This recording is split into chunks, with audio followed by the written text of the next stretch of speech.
evening, and welcome to another screening of the graphic novel Picture Show. This week's plan was to talk about Virus, a movie based on a Dark Horse comic of whose existence I had not been made aware until about a month ago. It follows a group of sailors as they stumble upon a computer that has become self-aware and tries to kill them. It stars Jamie Lee Curtis, no stranger to running from giant murder machines, as well as one of the less talented and charismatic Baldwins. I can't tell if this is one of the Baldwins who did all those drugs, or the one who did all those Christian films. I can't really be bothered to look it up. If you know, please don't tell me. I don't care. Now, I couldn't fill up enough time to actually make an entire episode out of this, and there's only so many jokes one can make about how this woman looks and sounds exactly like Sophie from Movie Dorkness. So I'm skipping it entirely and moving on to X-Men 1 and 2.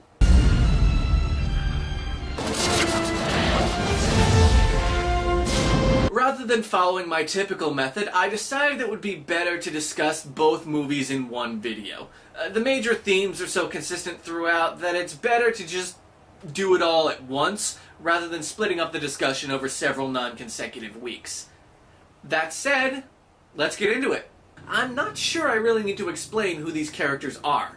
They were Marvel's most popular and marketable franchise up until the Avengers, but for those of you who live under a rock, the X-Men are a militia that uses a school as a front and training ground for their illegal paramilitary operations. Professor Charles Xavier teaches children who were born with mutant powers how to use their skills, and then sends them off to stop his best friend from overthrowing the government and taking over the world.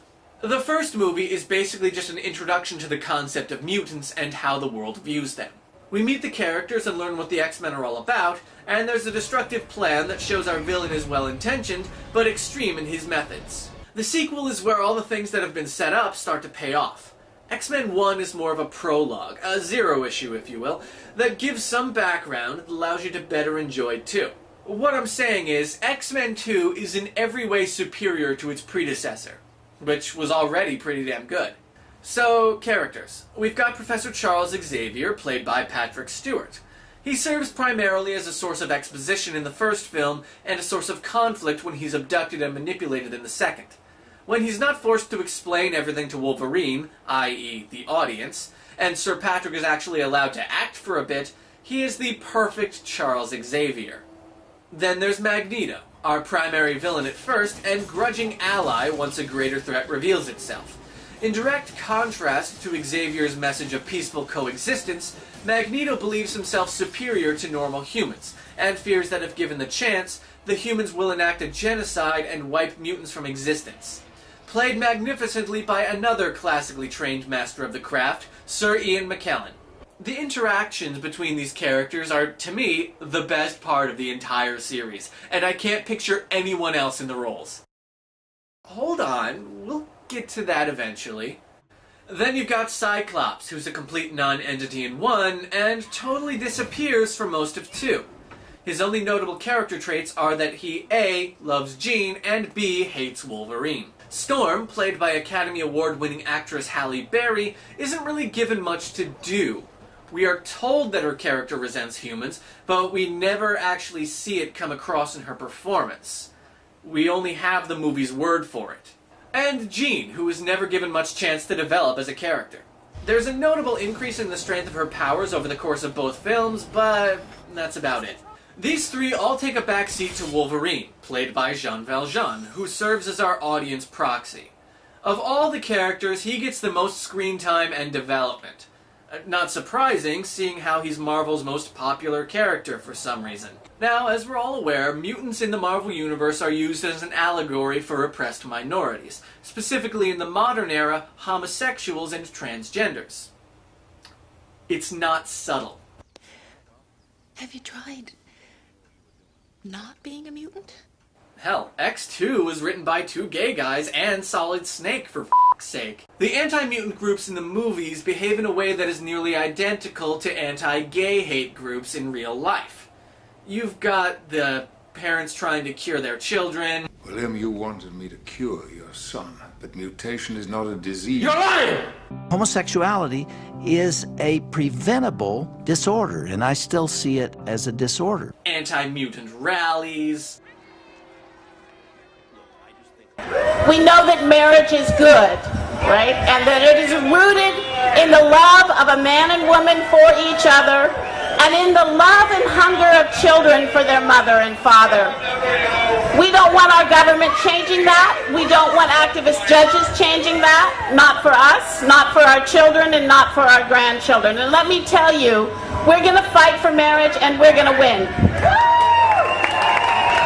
Fear of indoctrination. The problem is there's a group of adults who are trying to superimpose their ideology on some children instead of just preparing teachers how to handle bullying or how to handle offensive language. And there are even rumors, Miss Gray, of mutants so powerful that they can enter our minds and control our thoughts, taking away our God-given free will.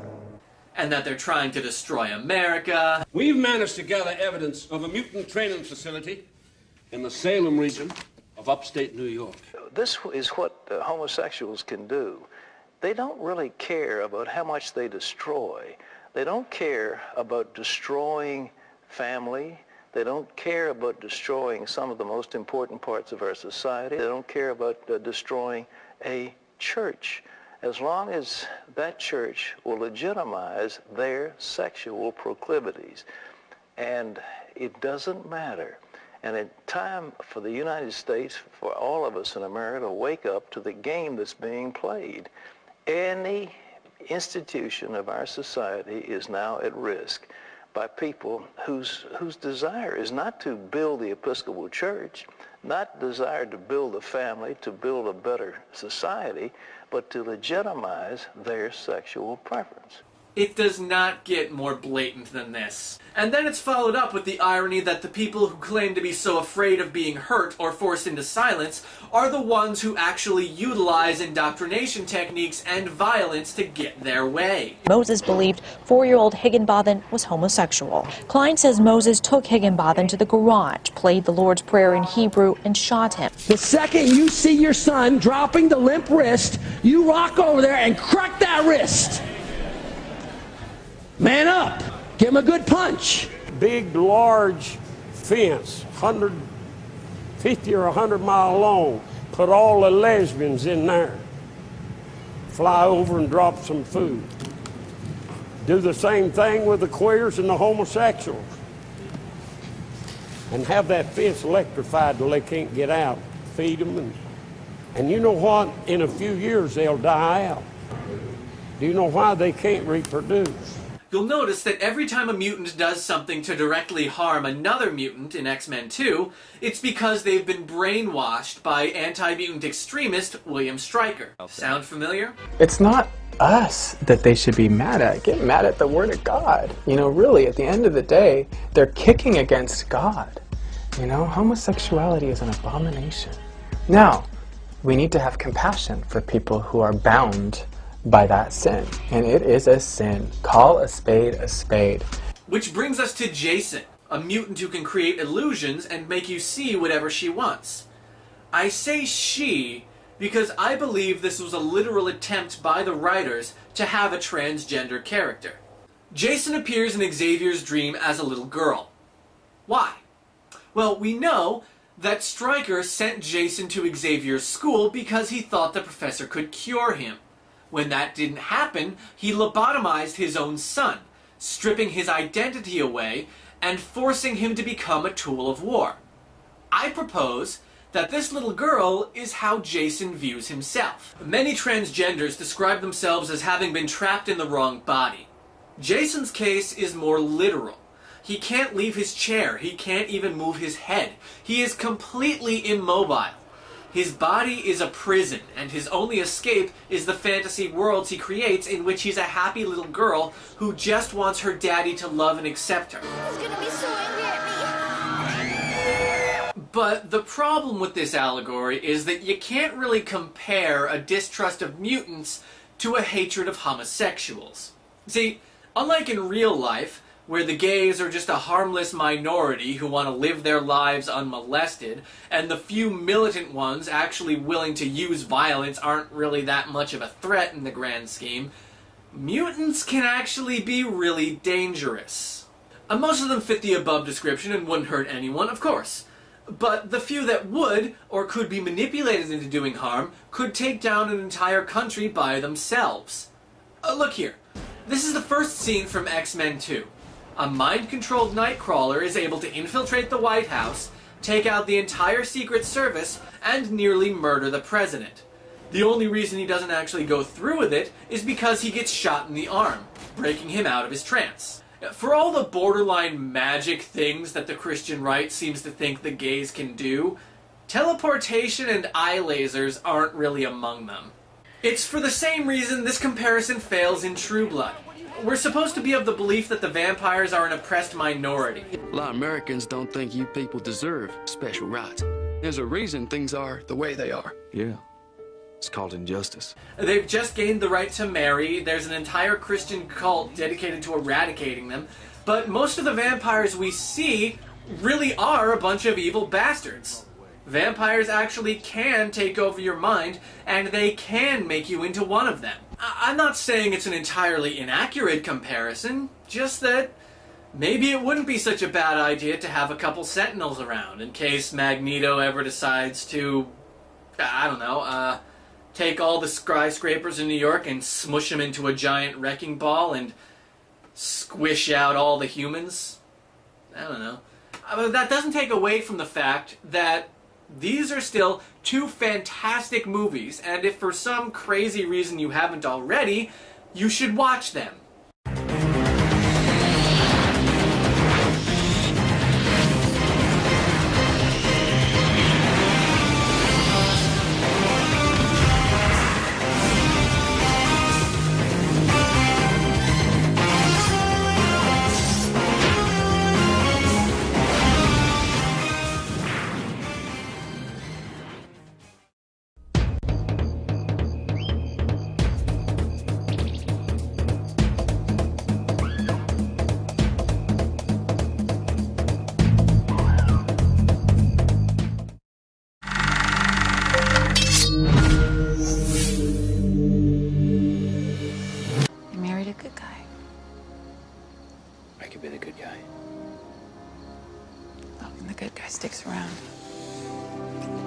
No means no, Logan.